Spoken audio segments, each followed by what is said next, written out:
From 4 News Now, with live updates throughout the day, breaking news as it happens, and weather every 10 minutes. This is KXLY Plus. Good afternoon. For 4 News Now, I'm Rob King. My guest today is the lead actor in Broadway tour of Funny Girl, which is coming to Spokane October 1st. It's Tuesday through Sunday, October 2nd at First Interstate Center for the Arts. And my guest is Hannah Shankman, who plays Fanny Brice. Hannah, how are you? Welcome in.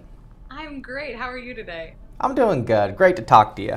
Now, Funny Girl is, for people in the theater world, one of the most popular musicals that you can do. Fanny Brice is one of the most iconic roles, but people who may not be as into that world may not be aware of it. So tell us a little bit about what the show is.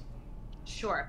So Funny Girl basically tracks the early life of Fanny Brice, who was a real live Jewish comedian at the beginning of the 20th century. It basically follows her rise to stardom in the Ziegfeld Follies, along with her relationship to her husband, Nicky Arnstein, the unforgettable gambling man. And so you guys have been going on tour for a while. You're in Seattle. How's it been going? Oh my God, it's been going great. The audiences have been absolutely incredible, so responsive, so supportive. We're just very excited to be here and very excited to come to Spokane. How do you feel some of the lessons from Funny Girl? It's from the 60s, I think, initially. How do some of those lessons kind of translate to a modern audience, do you feel? It's so strange because I think the message is still so necessary right now. You know, it's a lot about female empowerment, but it's also just about self-love and self-preservation, I think. You know, Fanny really is an example for someone who loved the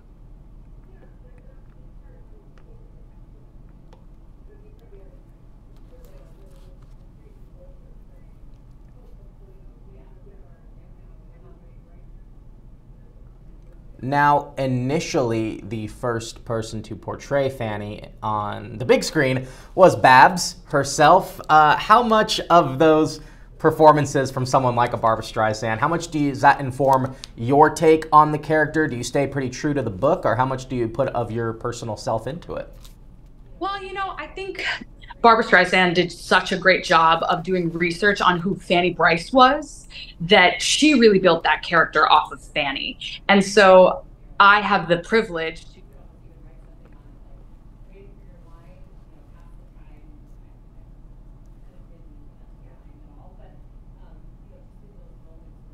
even trying to be bad at this point. It's just homage at this point. Exactly. Well, tell us a little bit about yourself. Where are you from?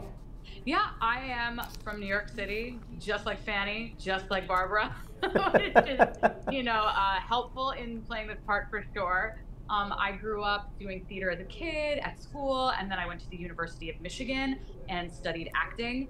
I also double majored in art history, and then I've basically been on Broadway or on tour ever since. What else have you done on Broadway? I was in Wicked, I was in Hair, Les Mis, and Sideshow.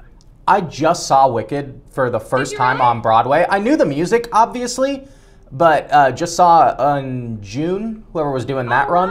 Wow. It was amazing. And I know it's not a hot take to say Wicked is amazing, but I was just excited to be like, oh, wow, this is really good.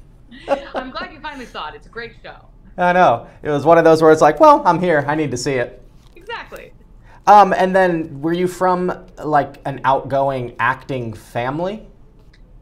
Funny you should ask. Yes, I was. My parents were actually both actors. They met doing the national tour of Greece when they were very young. And then my sister is also in the film industry, and my brother is a musician, and he also does artwork and NFT work. Oh, wow. So you're all... So they were probably very, very supportive when you were like, I want to go into the performing arts. They were the most supportive, the most championing of my career out of anyone I've ever met. And that's got to be just a huge kind of boost, because you think of like the stereotype of a child telling their parents they want to be an actor, and maybe some of the pushback you might get. Well, you know, it's a strange lifestyle. You know, I don't go to work until 6 or 7 o'clock at night, and I think a lot of people just aren't used to that. So it's very unorthodox. And they really understood it from a deeper level. And so therefore they were able to be supportive, but also they really did allow me to have a childhood and get an education instead of just like jumping into being an actor when I was, 6, even though that was what I wanted. But they were supportive once I really made that decision as an adult to follow this. That was probably the smart move, not a child actor. You can be an adult actor. Definitely, I look back at it and I was very mad at the time, but I'm very grateful now. Did you do the New York Broadway grind? Do you feel you got that experience? Yeah, I think anybody who tries gets the grind experience. And the grind really never ends, which is so crazy. We go from one show, we sit in it for a while, maybe we don't, and then we keep auditioning. So it's really this like up and down, working, not working, working, not working thing. And I think just, especially after the pandemic, everyone's just so grateful to have a job again. We are so lucky to be able to tell these stories for audiences all across the United States again. So you were acting pre-pandemic and post-pandemic. Is there an energy behind an audience coming out of that? That's a great question. I think initially, I think people were really tentative to come back to the theater, but it's gotten so much easier for them now. And I think people are just really, really excited to see live theater again. Well, it's definitely something that we needed. Did you, Absolutely. What was your day job when you were a young actor? I've been very lucky, and I've really only had like one day job, and it was Wow. working in a stock room in a retail store in Manhattan, but they let me like make up my own hours, so I could go to auditions and come back and go to more auditions and come back, and yeah, it was. So you never had to do Stardust Diner? No, I didn't. Although honestly, the singers there are Oh my gosh! Every once in a while, I'll get a TikTok, and it's like you all deserve it so much. Absolutely. And honestly, it's so much harder to sing in a crowded, loud restaurant than it is in a quiet theater. Oh, I'm sure. Where the acoustics are terrible, and you're trying to belt defying gravity, like. Exactly. Oh. So tell us a little bit about first, was this a role that you had your eye on previously before maybe even auditioning for it? Oh my gosh, yes. Well, strangely enough, I actually played this role regionally many years ago. We only did 12 performances. It was super quick summer stock theater, in and out. And then when they announced that the show was coming back to Broadway, I reached out to my agent immediately and was like, I have to get seen for this. I'm dying to play this role again. And I got seen for the Broadway production, but I didn't end up getting cast. And then when the tour came around, I obviously got seen, and here we are. And honestly, it's a dream come true. This role is probably the best role I've ever played in my life, and I feel very grateful to get the opportunity to do it every night. Oh, then we're going to be lucky to see you. Tell us a little bit about getting the call. Oh gosh, okay, yeah. So it was only, I think, the day after my final callback. It might have been 2 days, and I was walking my dog through Riverside Park with my husband, and all of a sudden my phone started ringing, and I was like, my husband's name is Shane. I was like, Shane, oh my God, my agent's calling. We have to sit down.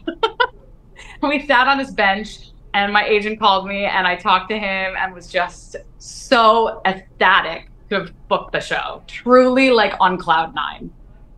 It's gotta be. You gotta be so excited to do that. And for it to be a character that you've revisited, I guess that kind of begs a question of what changes do you make from the first time playing it to now going on tour and playing it? You're a little older, a little wiser, that kind of thing.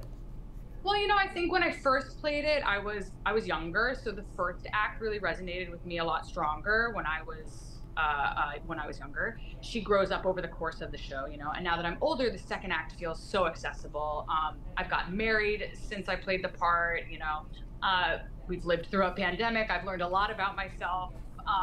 But I think the thing that I've kind of taken away from all of this is that you can always access those parts of yourself as long as you can like tap into something that connects you to that age.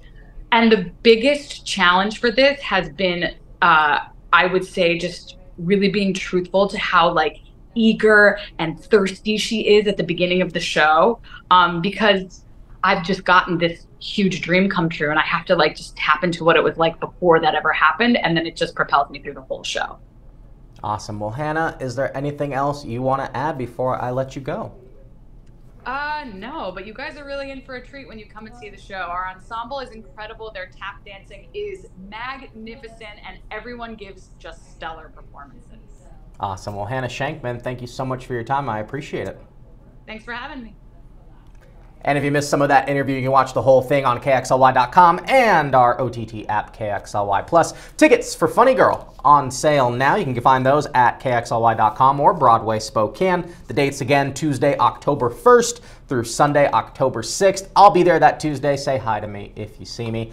We got some more news coming up around 5 o'clock with 4 News Now at 5 and 6. But for now, live in studio, I'm Rob King for 4 News Now.